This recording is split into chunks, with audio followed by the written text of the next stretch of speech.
엄마, 나 가게 안 하고 싶은데. 너 가게 해봤니? 너 음식 만들어봤니? 인테리어는? 집기는? 일할 사람은? 운영은? 가게 자리는? 개그만! 너 돈 있니? 나는 요술램프 몬스터 셰프다. 네가 원하는 모든 것을 들어주마. 맛집의 맛을 똑같이 만들어줄 수 있어요? 맛뿐만 아니라 돈과 청음의 모든 비법을 알려주겠노라. 야하! 이젠 걱정 고민 끝! 네이버 검색창에 몬스터 셰프라고 쳐주세요. 상담 문의 02-458-8838 몬스터 셰프. 야, 이 부장! 네가 부장이면 땅이야! 뭐? 저 인간 저거지. 쟤 오늘도 술술 풀리고 안 먹고 회수 갔냐? 내일도 신체 상태로 출근하겠구만. 아유. 고려 생활건강 술술 풀리고 음주전 한포가 당신을 지켜드립니다. 특허받은 천연 유래 성분 숙취 해소제 술술 풀리고를 은하계 최저가로 딴지마켓에서 만나보세요. 고민을 넣어준 내 친구 쇼한 침대 쉴 침대가 고민을 들어준다고? 편안한 저자리의 친구 쇼한 침대 그렇게 편안하니?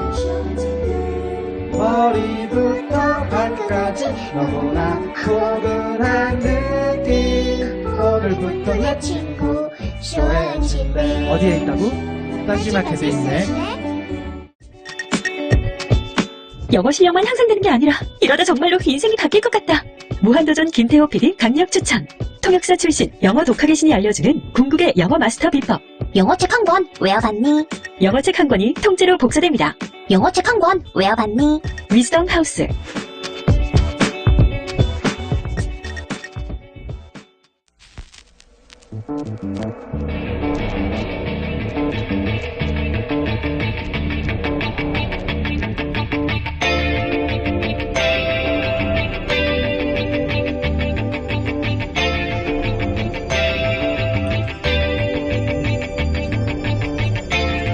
안녕하세요, 김원준입니다. 세월호 1차 고박 작업이 시작된 어제 오전 7시, 그때부터 오전 모든 프로그램을 결방하고 특보를 편성한 방송사부터 국내 모든 언론사가 하루 종일 세월호 소식을 실시간으로 전했습니다. 그런데 어제 같은 시각 박근혜 전 대통령은 미용사들을 자택으로 불러 문제 그 올림머리를 하고 있었다고 합니다. 본인의 재임 기간 중 가장 많은 국민들이 일시에, 그것도 대부분 아이들이 전 국민이 지켜보는 가운데 수상된 사건입니다. 자신의 탄핵 사유가 되기도 했고 국민 모두에게 트라우마를 남긴 그 엄청난 사건의 배가 무려 3년 만에 비로소 물 밖으로 나오는 순간인데, 다른 일정 다 제쳐두고 숨죽이며 그 장면만 지켜봤을 것 같은데, 아이들에게 미안하고 안타까워서라도, 추모의 의미에서라도 자기 치장을 일부러 하지 않았을 것 같은데, 최소한 부실한 정부 대처의 상징이 되어버린 그 올림머리라도 그날 아침은 건너뛸 것만 같았는데 아니었습니다. 박근혜 전 대통령에게는 그냥 평소와 똑같은 아침이었습니다. 박근혜 정부가 세월호와 그 유가족들을 다룬 방식이 바로 이겁니다. 남의 일인 겁니다.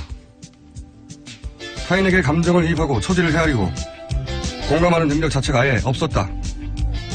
세월호 특검 꼭 해야 합니다. 김원준 생각이었습니다.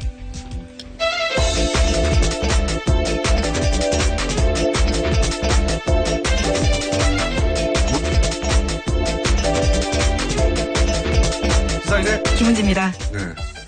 저는 가장 놀라운 뉴스가 그거였어요. 네. 박근혜 대통령한테도 이게 굉장히 심적 부담이 되거나, 어쨌든 본인의 탄핵 사유가 됐으니까, 트라우마가 되거나, 7시간 가지고, 몇 년을 얘기했으니까, 좋든 싫든 관심을 기울일 수밖에 없는 사건일 것이다. 계속 봤을 것이다. 근데 이제 그래서 일부러 찾아봤더니 그 시간에 항상 오는 머리 해주는 분들이, 그분들은 제가 앞쪽 부르니까 간 거예요. 네. 이게 이해가 안 가요, 저는. 네, 2014년부터 아주 오래된 충격인 것 같습니다. 대부분의 사람들이 받았던요. 공감할 수 있느냐. 공감이 안 되는 거죠. 예. 네. 일부러라도 이날은 오지 말라고 할 것 같았는데 아니었다는 거죠. 저는 이게 제일 놀랍습니다.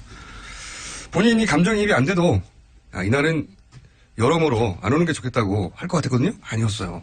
놀랍습니다, 이건. 그래서 세월호 관련해서 쏟아진 수많은 뉴스 중에 이건 큰 뉴스로 나온 건 아닌데, 혹시 아니겠지 하고 생각했더니 그걸 궁금했던 다른 기자도 있었나 봐요. 그날 미용사가 오시는지 안 오는지. 네, 또 어제는 특별히 드나드는 사람이 별로 없었거든요. 외부 인사 없었다고 합니다. 그런데도 미용사 분들이 들어가서요. 눈길을 끈 거죠. 그러니까요. 굳이 참 이해가 안 가네. 자, 첫 뉴스는요? 네, 세월호 인양 작업이 지연됐습니다. 그 이유는 세월호의 자연 선미 램프 부분이 제킹 바지선에 걸려서인데요. 현재 절단하는 작업하고 있습니다. 오늘 아침 6시 해수부에 따르면요. 절단 작업이 4분의 3 정도 완료됐다고 하는데요. 현재 해수면에 12m까지 올라와서요. 목표 높이에 1m 남았다고 합니다. 근데 이제 인양 관련해가지고 그 등장하는 전문가들이나 그걸 전하는 기자들이나 사실 우리한테 생선 단어나 용어가 그렇죠. 너무 많이 얘기해서 도대체 무슨 일이 벌어졌는지 잘 이해가 안 가는데 간단하게 말하면 세월호 뒷문이 열린 겁니다. 뒷문. 네, 자동차가 드나드는 네. 문이죠. 네. 예. 배를 타보신 분들은 잘 아실 테고 안 타보신 분들도 그 배를 해외 수출할 때 자동차가 배 위로 쭉 타고 올라가지 않습니까? 그때 당연히 다리 같은 게 내려오잖아요. 쉽게 표현하면 그 뒷문이죠, 뒷문. 네. 그게 좌우로 하나씩 배 뒤쪽에 있는데 그 중에 하나가 열렸다는 거죠. 그래서 네. 걸렸다는 겁니다, 지금. 그걸 램프라고 부르더라고요. 네. 예. 그리고 이제 이게 왜 문제가 되느냐. 이 배를, 공중으로 뭐 헬기로 떠서 옮길 수도 없고, 그래서 이제 반쯤 잠기는 배로 떠온다는 거 아닙니까? 네, 밑에 네. 잠수함 같은 걸 받쳐줘서요. 받쳐가지고 예. 떠온다는 건데, 그 배가 잠수할 수 있는 깊이가 13m밖에 안 된대요. 근데 그걸 계산하고 이제 13m 수면 위로 올리려고 했는데, 이 뒷문이 10m 길이가 되는 거예요. 그래서 13m밖에 안 되는데 23m를 잠수해야 되는 상황이 생기니까 잘라야 한다. 자르고 있다는 겁니다. 네. 자르는 작업은 잘 되고 있는 거고요. 예, 자, 닫혀 있었어야 되는데 열린 상태로 발견됐기 때문이죠. 충격을 받아서 예. 잘렸죠. 좀 큰 문제는 아닌 것처럼 보이나 여하간 이것 때문에 지연되고 있다. 자, 다음 순요. 네, 어제 많은 분들이 세월호 육안으로 보셨을 텐데요. 어제까지만 해도 확인된 구멍이요. 126개나 된다라는 JTBC 보도가 있습니다. 곳곳에 뚫려 있는 거죠. 이게 이제 특조위에서도 150여 개 가깝다라고 얘기해왔고 어제 확인된 게 126개인데 반대편에도 구멍이 있겠죠. 반대편에는 원래 있던 구멍일 테고 이 구멍을 꼭 뚫었어야 했냐 가지고 말들이 많은 거죠. 어차피 이 구멍 뚫은 방식으로는 아예 배를 올리지도 못했고 뚫지 않아야 될 구멍을 뚫은 거고. 네, 선체만 훼손된 게 아니냐라는 걱정이 계속 나오고 있는 그러니까요. 겁니다. 이게 자동차 사고가 났는데 자동차 사고가 나면 건들지 않고 가만두잖아요. 그래서 이제 그 사고 원인들을 조사하고 그러는 건데 자동차 사고가 났는데 그 자동차 옆면에 구멍을 126개를 뚫었다고 생각해봐요. 그런 상황이 발생한 겁니다. 네.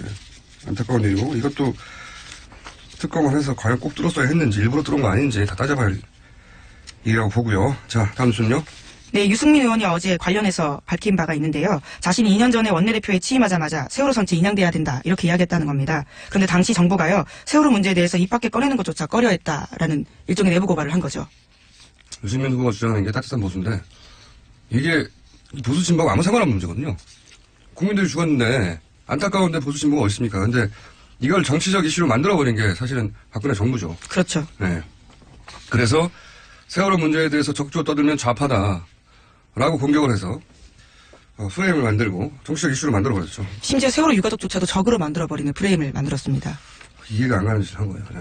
이렇게 감정이입이 안 되는 거예요. 공감하는 일이 없는 거다.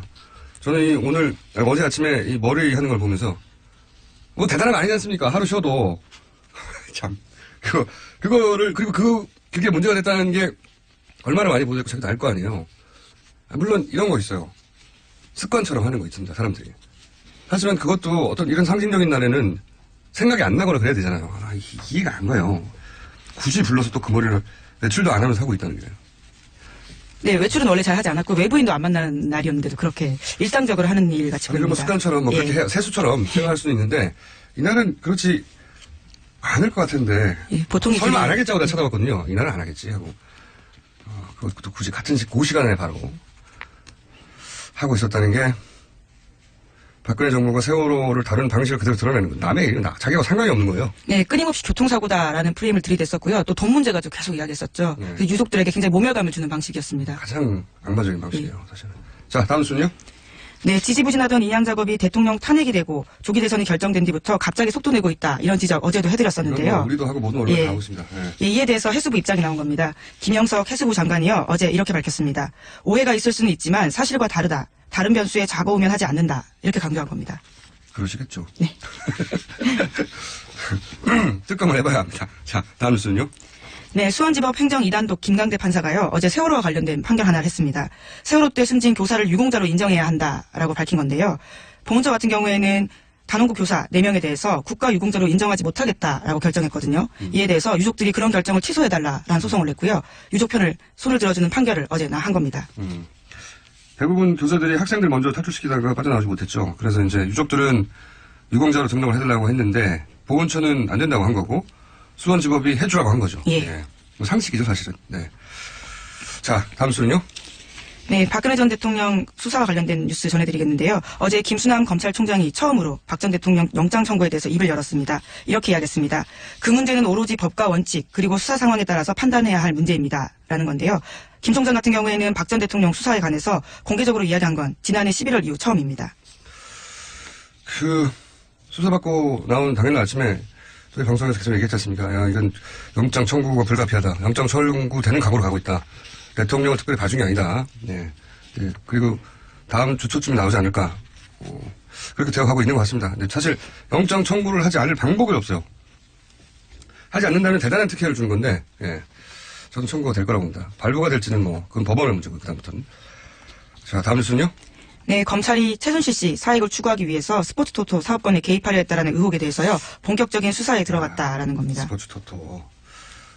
지금까지 헌재 심사 내용에도 안 들어가 있었고, 그리고 특검에서도 특별히 다루지 않았고, 하지만 저는 여기 엄청난 이권이 있다고 봅니다. 스포츠토토. 여기,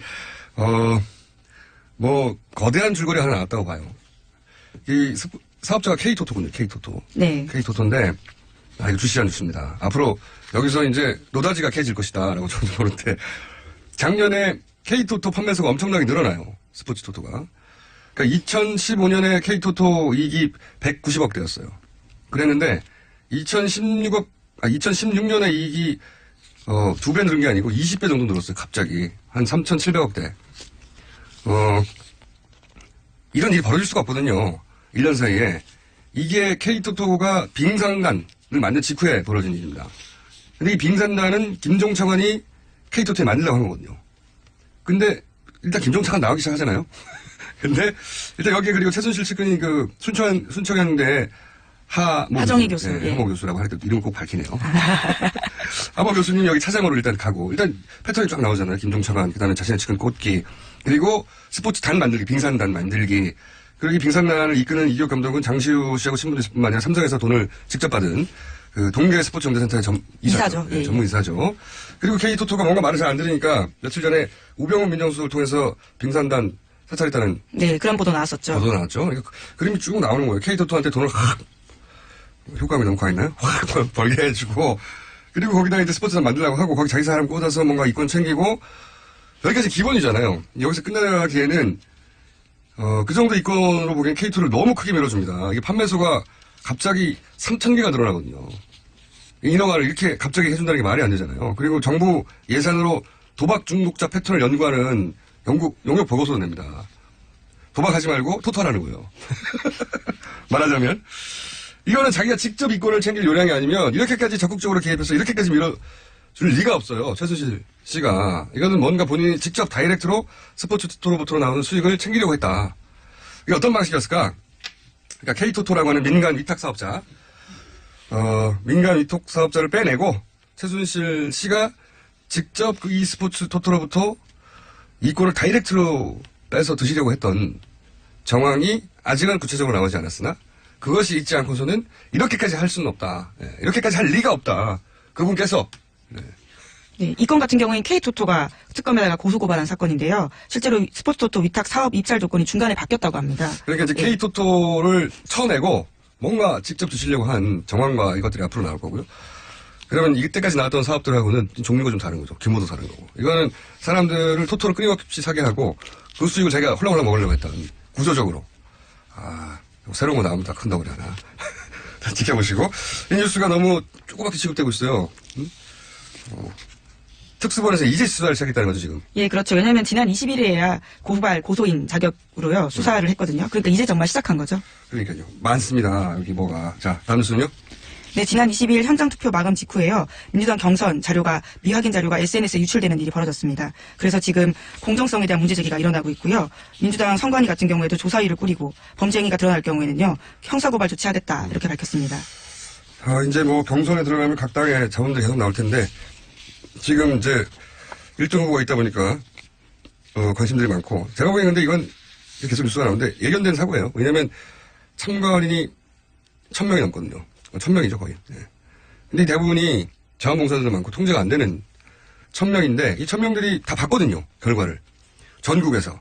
우선 1차적으로는 민주당 선관위 잘못이 맞죠. 이 참가인들이 자기가 본 걸 서로 카톡으로나 공유하지 못하도록 관리했어야 되는 1차 책임이 있긴 한데 현실적으로 이게 불가능해요. 생각해보세요. 개인들이 자기 개인 카톡으로 이거 돌려보면 막을 길이가 없어요. 막을 길이. 어떻게 합니까? 뭐 소송을 합니까? 현장 체포를 하나요? 불가능하단 말이죠. 이렇게 현실적으로 불가능하면 처음부터 투표 즉시 개표하고 공표하자고 룰을 정했어야 돼요. 현실을 막을 수 없었다면.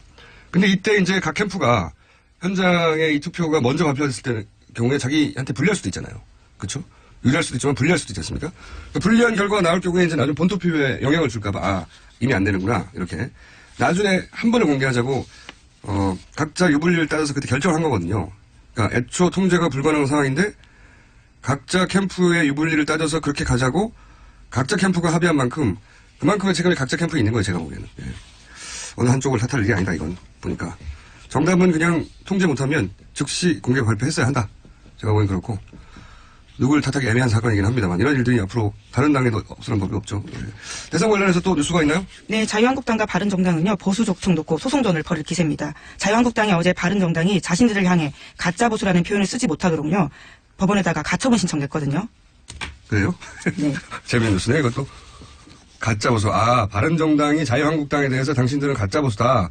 라고 공격하는 경우에 그런 단어를 쓰지 못하도록. 예, 회당 1억 원 지급하라. 이렇게 우선은 소송을 낸 건데요. 네. 지난달 8일에 바른정당 대변인이던 장재원 의원이 가짜보수인 새누리당과는 어떤 통합도 없다. 이렇게 이야기하고 나서부터 불거진 일입니다. 이 소송은 그냥 상징적인 거네요. 네. 짜가보수라고 하면 어떡합니까? 가짜보수라고 하면. 이게 가짜에 해당되는 말이 너무 많기 때문에 그리고 가짜보수라는 정도의 정치적 공세를 법원이 하지 못하게 막을 리가 없거든요. 제스처인데 감정이 상한 거죠 서로. 예.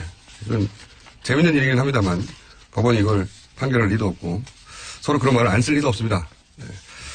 자, 오늘은 여기까지 해야 될 것 같습니다. 왜냐하면 저희가 잠시 후에 바로 이 가짜보수 소송전에 해당 당 중에 대선 후보 1위를 달리고 있는 한 분을 스튜디오에 모실 거거든요. 네. 자, 지금까지 시사인 김은지였습니다. 감사합니다. 아무도 묻지도 따지지도 않고 가입하셨다고요? 보험은 너무 어려워요. 걱정 마십시오. 마이보험 체크가 도와드립니다.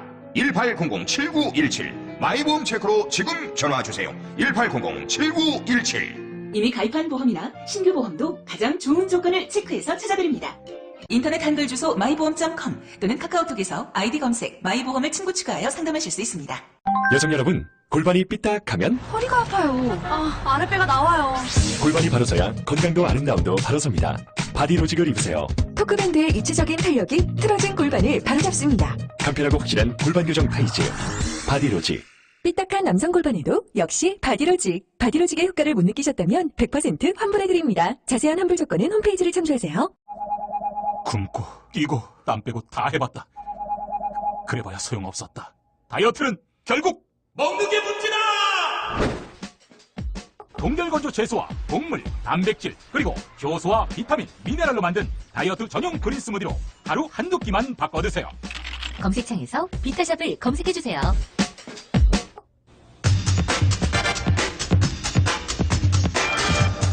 자, 앞으로 대선 후보들을 인터뷰할 일이 굉장히 많을 텐데요. 오늘은 보수 진영의 후보군 중에 현재 기준으로는 선두 주자입니다. 요즘 굉장히 한편에서는 욕을 많이 먹고 계신 분이죠. 홍준표 경남도지사 스튜디오에 직접 모셨습니다. 안녕하십니까? 예. 요즘 욕 많이 드시겠죠? 노무현 대통령 이야기 때문에 제가 욕을 좀 듣고 있죠. 예. 왜 그렇게까지? 아니, 그렇게까지가 아니고, 그 사실이니까. 그건 좀 더 얘기하고요. 제가 스튜디오에서 직접 마주보고 방송하기 참 오랜만입니다. 일단 반갑습니다, 도지사님. 예, 옛날에 내 당대표 시절에 한 2시간 반 동안 낙곰수 했죠. 그때 정봉주 의원하고. 예. 그때도 그때지만 사실은, 처음 방송을 같이 한 게 10몇 년이 지났어요, 벌써. 그렇죠. 네. SBS에서. 네. 그리고 그때는 별 힘도 없는 야당 정치인 중에 한 분이셨죠? 그때는 힘 있는 야당이었죠. 아니, 본인은. 나는 힘이 없었죠. 그러니까요. 본인은 별 잘 나가지 않는 야당 정치인 중 한 명이었고. 근데 이제 보수 후보분 중에는 대선 지지율 1위를 하고 있어요. 기분 좋으시죠, 일단은? 기분 좋은 게 아니고 지금부터가 걱정이죠. 지금부터가. 본선을 이제 준비를 해야 되는데. 본선 아직 경선 안 끝났는데요. 아니, 지금 시간이 없어요. 지금 경선에서 떨어지면 어떡하시려고? 그러면 도지사로 돌아가면 되지. 그러니까 간단하지.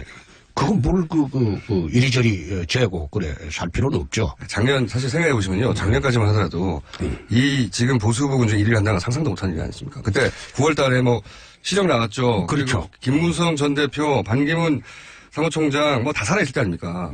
그때 청와대가 시퍼렇게 살아 있었죠. 그렇기도 하거니와. 네. 그 이제 청와대가 시퍼렇게 살아 있으니까 만약 청와대가 무너지지 않았다면 저는 아직도 재판받고 있을지 모릅니다. 그것도 그렇지만 다른 대선 후보군들도 다 알아서 나가 떨어졌잖아요.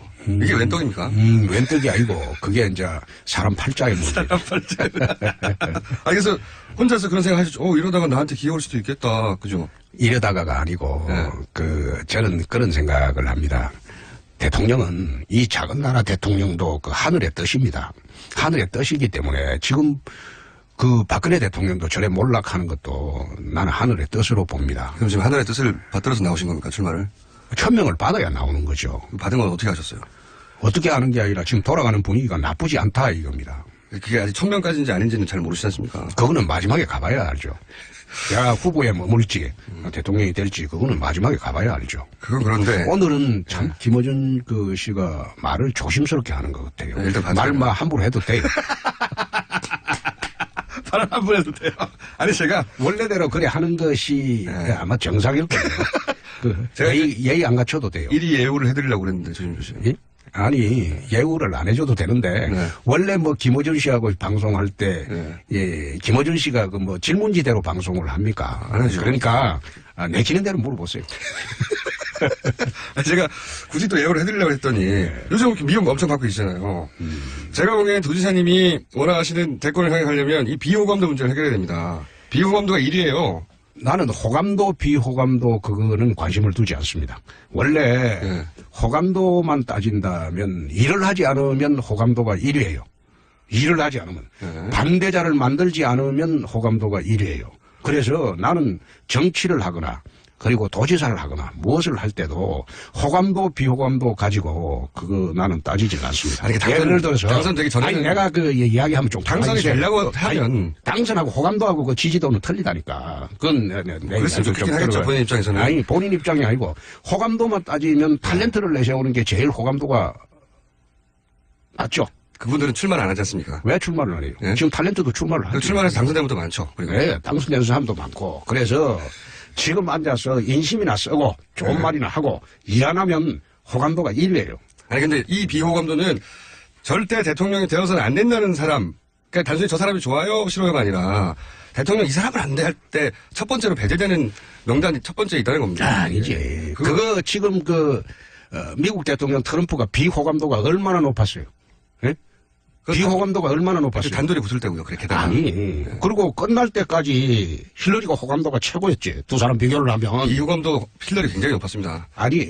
뉴스를 잘 안 보시는구나. 그런데 나는 호감도 비호감도 보고 뽑으려면 그건 탤런트 선발대회지. 나라 운영하는 대통령 선발대회는 아니죠. 이거 극복을 하긴 해야 되는 문제죠. 극복이 아니고 시간이 지나면 그게 다르다는 것을 알게 될 것이고 또 지금 여론조사를 해보면 광적인 지지계층만 답하는 여론조사입니다. 국민 90%가 답하지 않아요. 원래 여론조사가 항상 10% 정도입니다. 아이, 그건 그렇지 않은 게.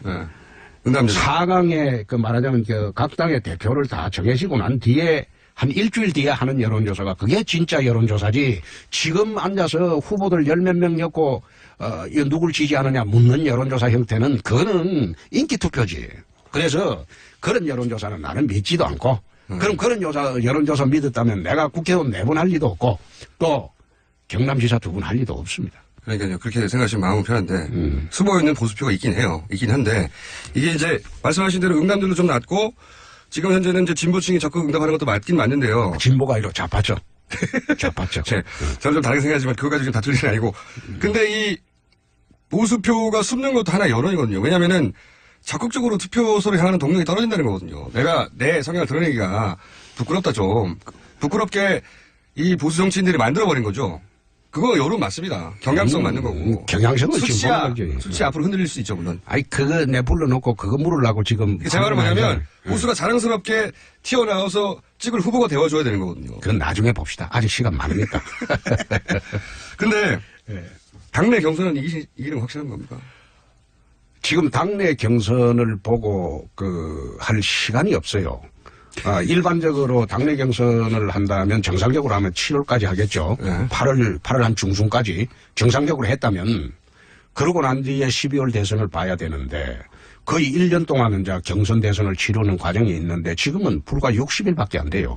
그래서 당내 경선은 지금 신경 쓸 틈이 없습니다. 그러다가 당내 경선 떨어지면 어떡하죠? 떨어지면 내가 아까 이야기했죠. 경남지사로 돌아가면 되는 것이고. 그러면 단일화 얘기 계속 나오던데 바른정당하고 단일화를 하는 겁니까?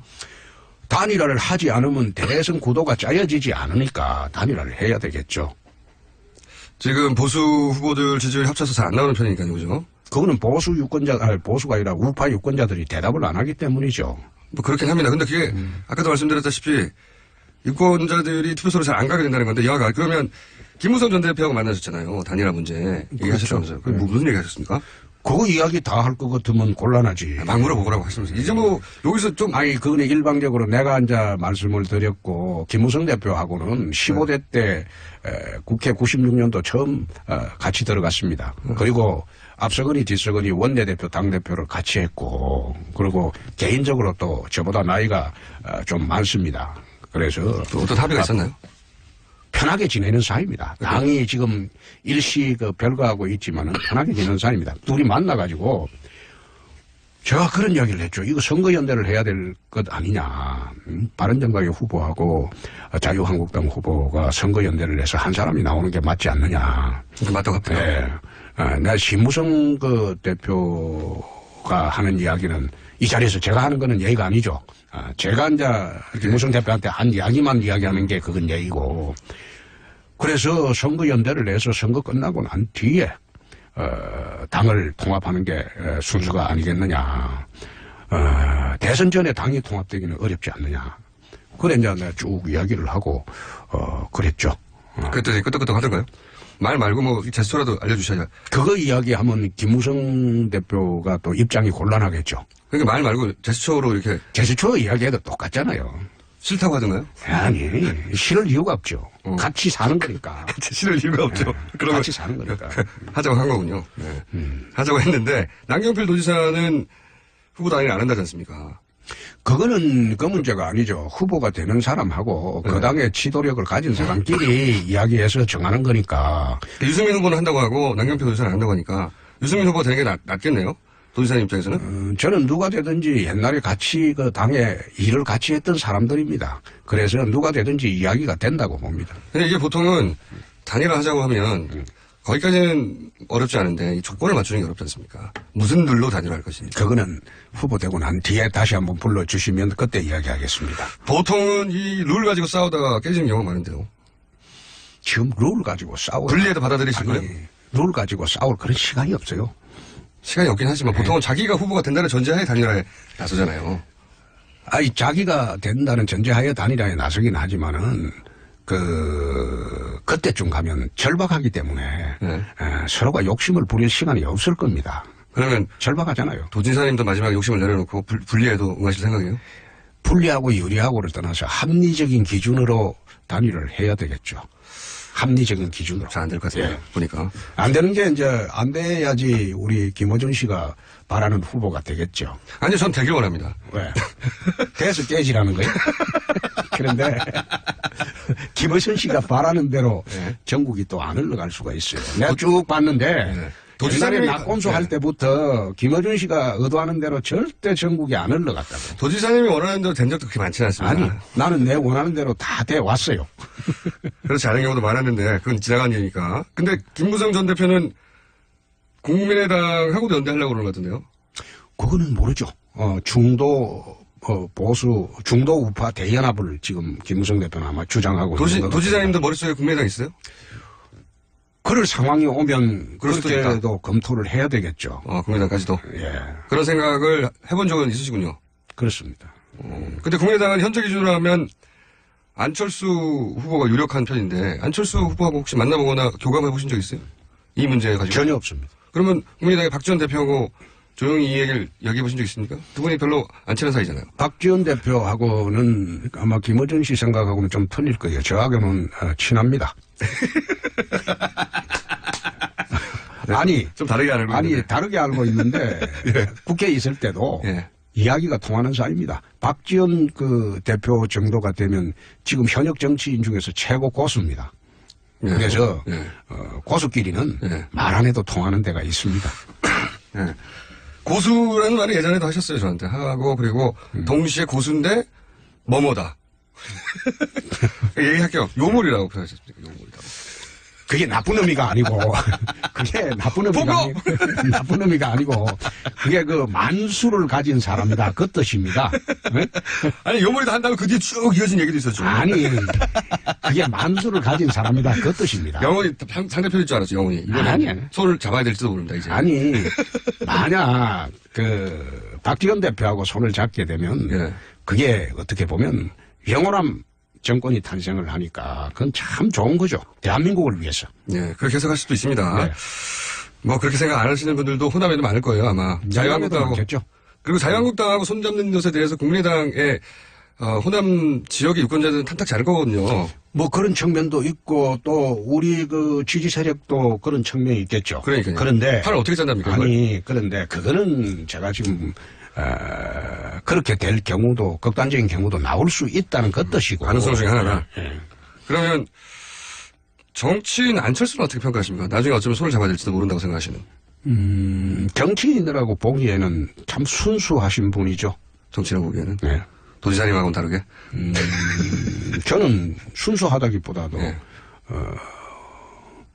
꾸밈없이 사는 사람이고 김원준 씨도 마찬가지잖아요. 도지사님도 막 사시죠. 예. 아니 근데 저는 처음에 출마하신다는 얘기 듣고 무슨 생각했냐면 제가 도지사님 안 지는 굉장히 오래됐잖아요. 십몇 년 전부터 아주 오래됐는데 도지사님 하시는 거고 저렇게 도지사로 앞으로 평생 정치 인생을 평생이라면 정치 인생을 저걸 마감하시려나 보다. 그리고 이제 그걸 지지하는 사람들이 있고 현지에서 반대하는 사람들이 있겠지만 본인한테 잘 맞고 편한가 보다. 이렇게 생각했거든요. 그런데 갑자기 대선으로 아니 예. 중국의 경우를 보면 예. 중국은 하방 제도가 있습니다. 하방 예. 시골로 내려가는 중국의 주석이 되기 위해서 중국의 지도자가 되기 위해서는 반드시 하방 과정을 거칩니다. 대통령 지금 시진핑 같은 경우도 예. 복건성하고 두 가지 그 성의 성장도 했고 샹하이 당에 그 샹하이 거기에 당 서기도 하고 도지사 하실 때도 곧 지방 대통령- 행정을 다 알고 난 뒤에 국가주석으로 올라갑니다. 이제 대한민국도 정치꾼들이 대통령 되는 시대라기보다도 예. 지사나 지방행정의 책임자가 일정하게 실적을 쌓고 난 뒤에 행정을 알고 중앙정부를 맡는 것이 좋지 않을까 저는 그런 생각입니다. 그러면 도지사 할 때부터 이미 요 경험을 쌓아서 다시 대권에 도전할 생각을 하고 계셨던가요? 그렇습니다. 표정이 잘 믿기지가 않네요. 그때는 여기서 근데 끝내자 하신 거 아니에요? 김어준 씨는 전부 이제 세상을 지금 코믹하게 보고 사니까 세상을 코믹하게 보고 사니까 그런 생각을 하실지 모르지만은 그렇지 않는 사람도 아니 그때 많다는 내려가실 걸 때만 알아요. 하더라도 정치가 더 이상 정치가 끝나 정치 안 해 하시다 갑자기 도지사 기회가 내려서 확 내려가신 거잖아요. 지금 바꿔서 정치를 얘기해요. 처음에는 안 하려고 했죠. 그렇죠. 안 하려고 했는데 더 이상 안 왜 하고 그랬나 하면 저하고 방송하자고 그때. 아니, 그때 제가 이제 선거에 떨어져 보기는 사실상 처음이었거든요. 예. 동대문서 떨어지고 내가 십몇 년 동안 이렇게 동대문을 바꿔놨는데 마지막에 동대문 사람들이 배신했다. 이 생각 드니까 이젠 정치 그만했으면 한다. 이 생각도 했어요. 아니고 동대문 사람들이 버린 거죠. 그렇죠.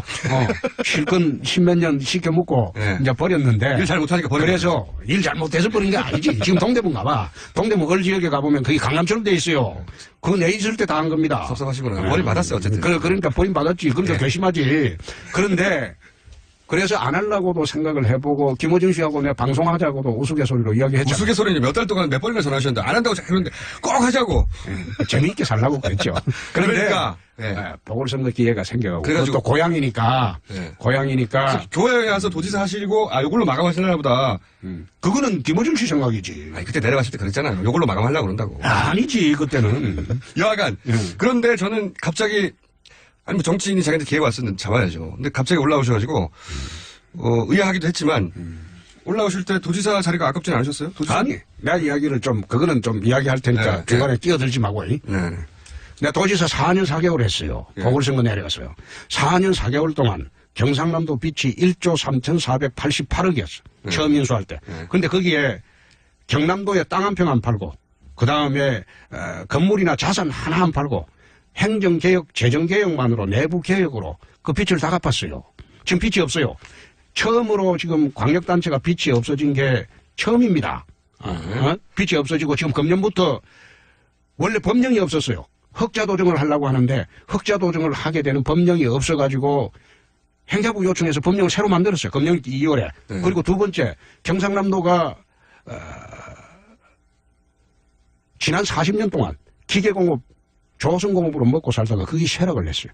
그래서 앞으로 50년 동안 먹고 살 항공, 나노, 해양플랜트 3개 국가산업단지를 유치를 해서 금년에 이제 착공을 하게 되면 앞으로 50년 먹고 살 게 생깁니다. 50년 미래를 다 했고. 네, 자랑은 20초만. 아니, 가만히 있어봐. 예, 이제 좀 가만히 있어. 그 방송 나왔으면 나도 할 이야기 있어요. 그러니까 그래서 홍보기 서민 예. 복지 기회를 난 그 복지 정책을 가난한 사람 못 살고 힘든 사람한테 도와주는 게 복지 정책이라고 봅니다.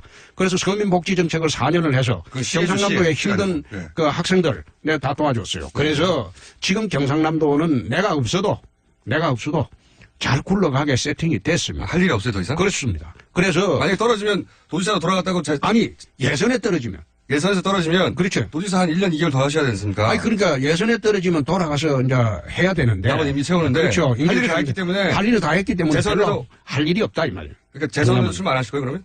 아니지 그 대선 출마를 못 하는 거지 예선 떨어지면. 네, 제 말은 뭐냐면 도지사를 다시 출마 안 하실 거냐고요. 떨어지고 나서는. 에이 떨어지면 도지사 출마 안 하죠. 아, 도지사도 안 하고 더 이상은? 그렇죠.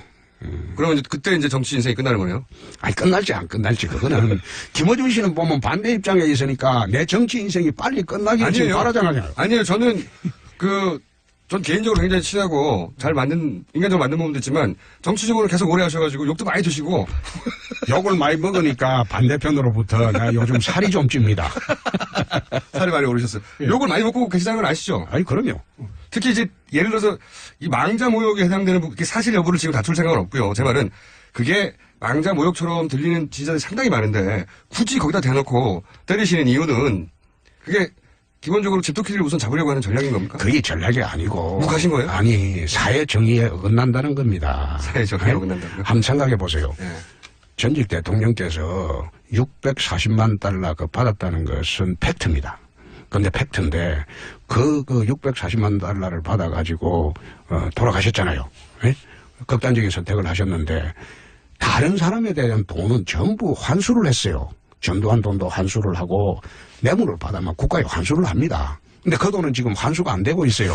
그래서 640만 달러라는 돈을 환수를 하는 게 사회 정의에 맞지 않느냐 그 뜻입니다. 무슨 얘기인지 알겠고요. 네. 저는 이 사실관계를 따지는 거는 어차피 저희가 설명을 해봐요. 이게 입장차가 좁혀질 부분이 아니기 때문에 그건 뭐 노무현 재단은 여기서 하겠죠. 근데 제가 오늘 여쭤보고 싶은 건 뭐냐면 그거를 때려서 본인한테 유리한 게 없지 않습니까, 지금? 유리한 게 아니고 그게 내가 계속 이야기를 해도 유불리를 떠나서 그건 사회정의에 안 맞잖아요.